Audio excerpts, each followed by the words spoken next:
Le bonheur, c'est l'indépendance. D'abord, c'est la liberté et l'indépendance. Par là, j'entends que, puisque je suis une femme, mon bonheur ne dépend pas de quelqu'un d'autre, ne dépend pas d'un homme, par exemple.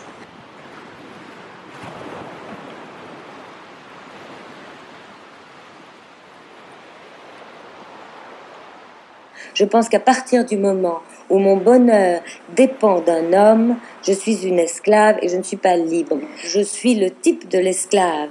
Je sais exactement ce que c'est que l'image que les hommes veulent avoir des femmes. Moi, à partir du moment où je m'en rends compte et où je le dis, je deviens quelqu'un de très antipathique pour les hommes. Il me semble que les femmes, en général, dès leur naissance, sont conditionnées à considérer comme la partie la plus importante de leur existence, les rapports interpersonnels qu'elles ont avec les autres, et en particulier avec les hommes, mais aussi entre femmes.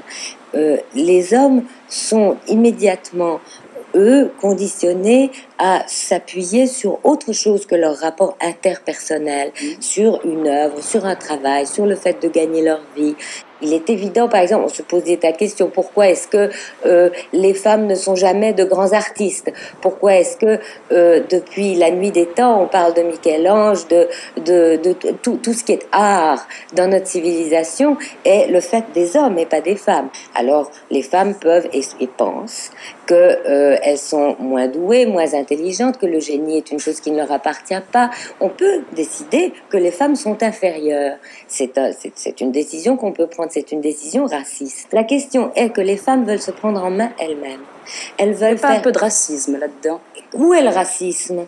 Où est le racisme? Qui a ségrégué les femmes? Pourquoi est-ce que les femmes ne peuvent pas flâner dans la rue à minuit? Pourquoi est-ce que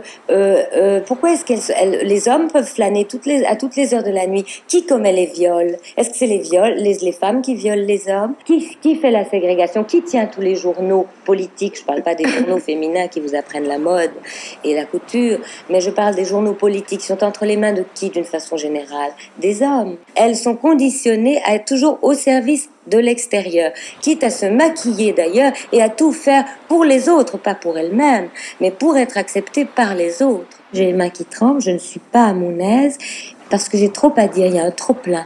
Beaucoup de femmes ont ce trop-plein en elles. C'est justement, ça prouve que leur vie n'est pas ce qu'elle devrait être. De là vient sûrement cette agressivité qu'a souvent le mouvement de libération des femmes et qui n'est pas sympathique, et ça vient peut-être de là. Je ne sais pas si le calme des hommes est tellement sympathique.